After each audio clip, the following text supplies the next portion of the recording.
Thank you everyone so much for coming here today. Thank you to the Syosset Public Library for co-hosting with Girl Pride International this Marie Colvin tribute and artwork exhibition. Thank you to all of the elected officials, member artists who have put this exhibition together, and of course our community members for coming here today to support this exhibition, which was produced by high school student artists in Long Island and beyond. My name is Sabrina Guo, and I'm a high school student and founder of Girl Pride International and Long Island Laboring Against COVID-19. This exhibit is a dedication to Marie Colvin, an Oyster Bay native and an American foreign affairs correspondent who worked for the Sunday Times of London for the majority of her career, tasked with covering large-scale conflicts all over the world. Marie's determination to report the truth led her to Syria to cover the civil war, even knowing full well the government was opposed to foreign journalists reporting on it. Now, Colvin described the situation as one of the absolute worst conflicts she had ever experienced. Yet, in her last email to her editor, she wrote, and I quote, "We'll keep trying to get out the information." Sadly, she was killed by Syrian rocket fire. Marie went through so much adversity in her time on the ground and died painfully, but her journey was filled with nothing but pure character. In honor of Colvin's legacy and her never-ending perseverance, we must bring the same zeal that she had to our daily lives and make good on her mother's statement regarding her legacy. Be passionate and be involved in what you believe in, and do it as thoroughly and honestly and fearlessly as you can. Now, in the backdrop of Women's History Month, the atrocities of the current Ukrainian war, and the recent deaths of journalists and videographers covering the war in Ukraine, these public exhibits carry even greater meaning of what it means to report war stories as a journalist in the front lines and to continue to fight for the freedoms of the press, justice, and peace. Now, in closing, we would like to give a moment of silence to remember Marie and the generations of war reporters and videographers who died while bringing us the truth and humanity. We want to send our deepest respect and prayers to the journalists and media workers who are reporting in the Ukraine frontline now, some who followed Marie's footsteps and gave their lives to tell us stories that otherwise would never be told. We will forever remember your sacrifice.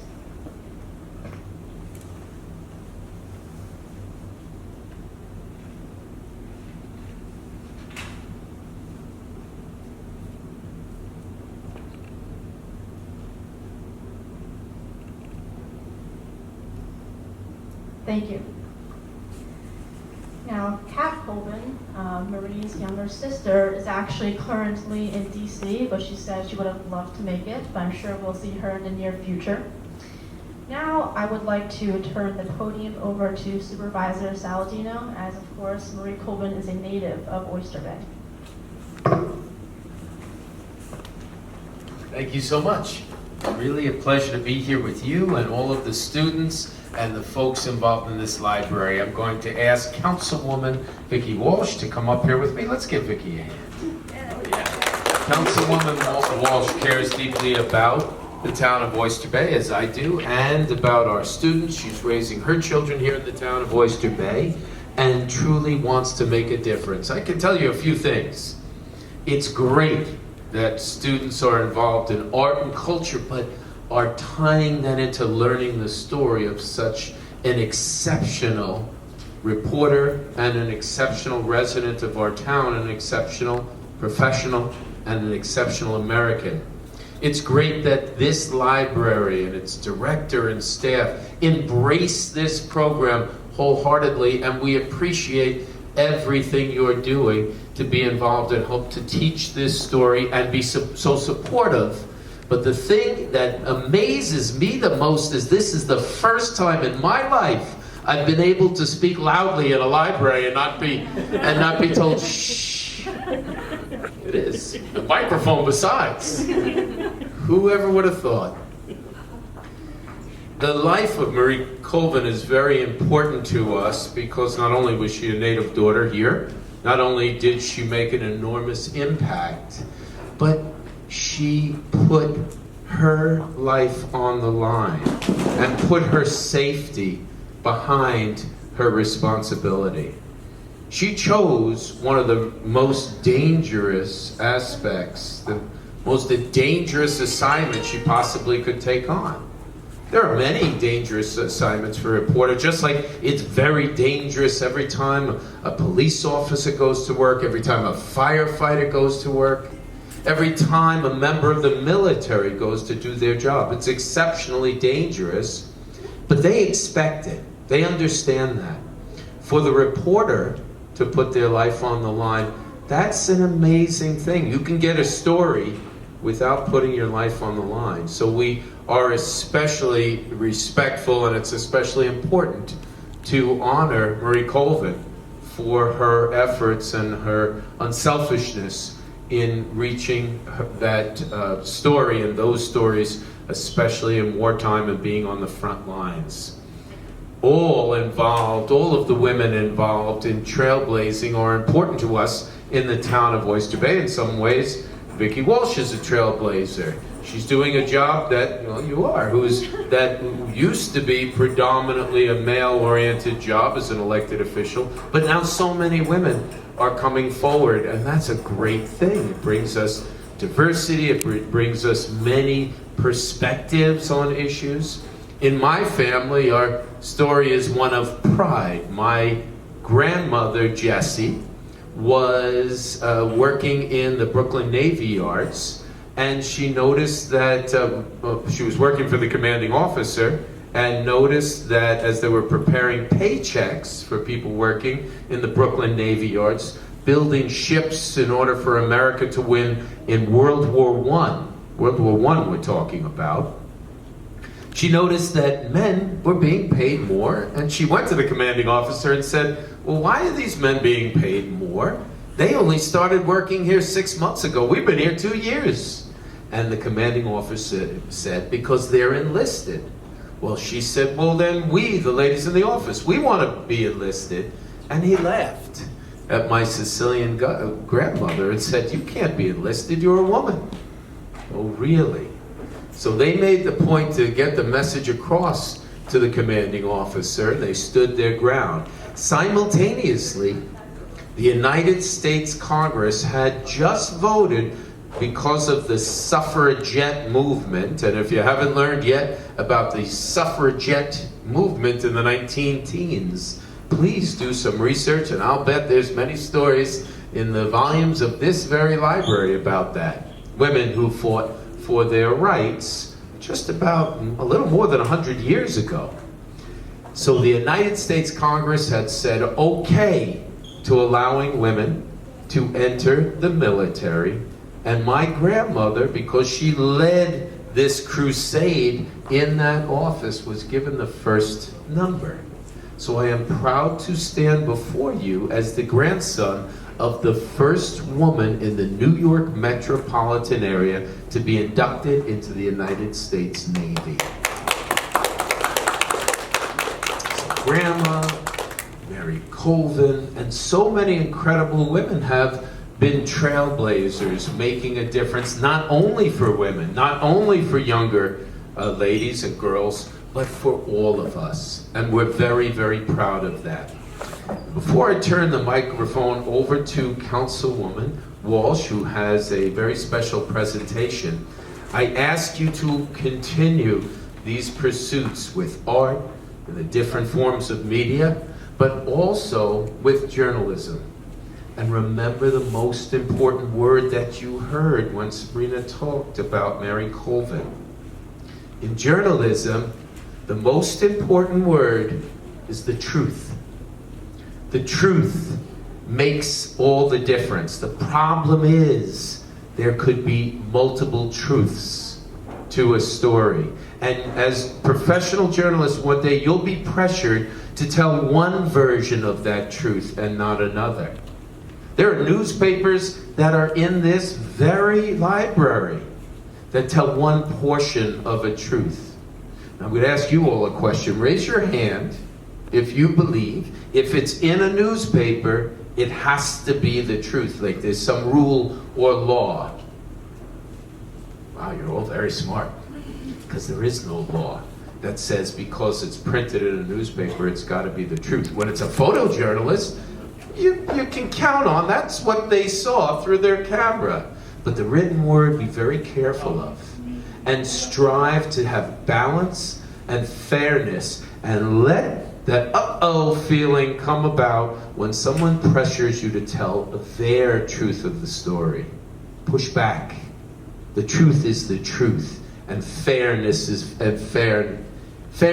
fairness. And honesty matters an enormous amount in this world. And right now, there's a whole government trying to be dishonest to the world and to their own people as to why their motivation is for going to war. So let's keep those values in mind because they are so incredibly important.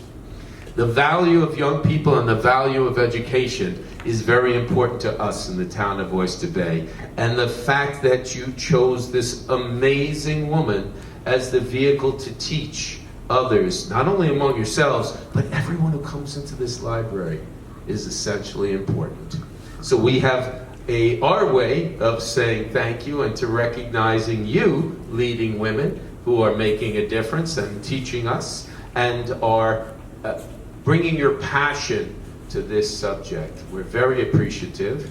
And to do that, I hand the microphone over to someone who does have to pull it away. But that's because we're so proud of what we do in this town. So let's hear it for Councilwoman Vicki Walsh. Ladies,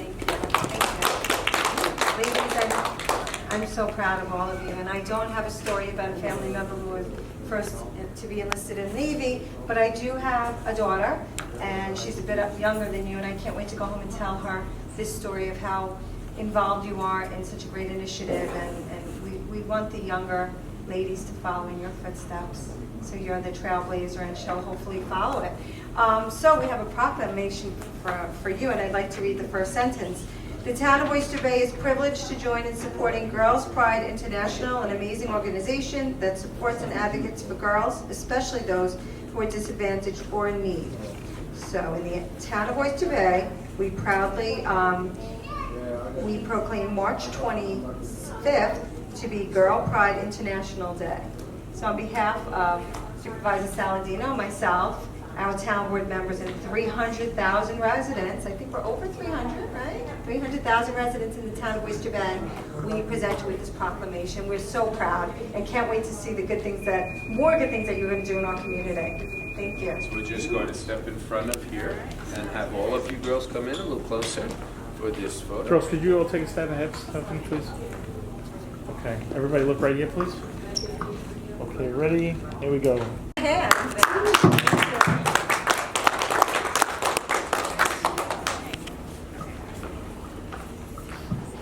Right now, Legislator Josh Lafazan, I know you've been bursting with energy to say a few words. Come on up here.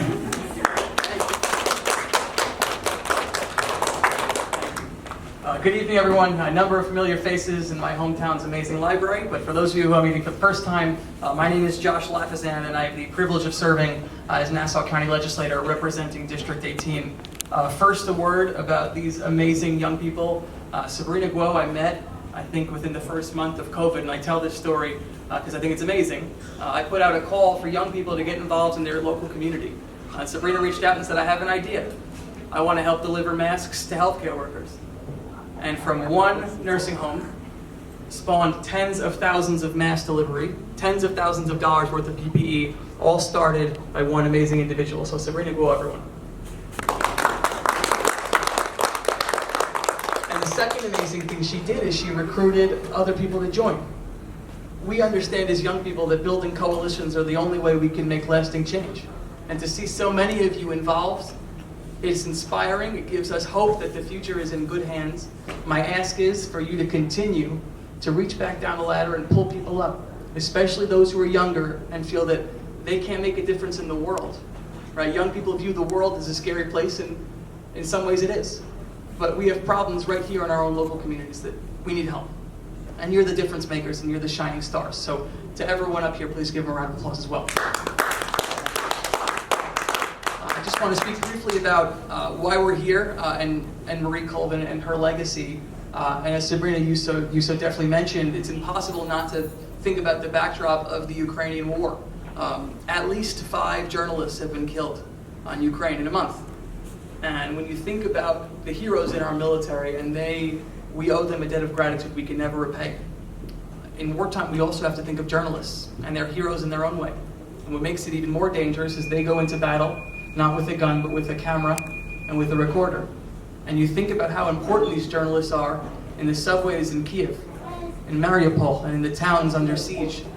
Without these reporters, who knows if we would have been able to mobilize an entire world to deliver arms and humanitarian aid. And so just like those are heroes over in Ukraine, Marie set an example. She knew the risks, and she took them anyway because she felt, as you mentioned in the quote, that people deserve the information. So the quote that I think epitomizes Marie is what Nelson Mendela said decades ago, is that courage is not the absence of fear, but it's the triumph over it. Right? The brave man is not he who is not afraid, it's he who conquers that fear. And Marie embodied that. So we're here to memorialize her legacy, to educate others about her legacy, and to say thank you for all she does to be a role model for everyone everywhere. And so my citations aren't as big as Supervisor Saladino's and Councilwoman Walsh, but I brought up some citations for everyone, and we'll do a picture after. Congratulations. So first.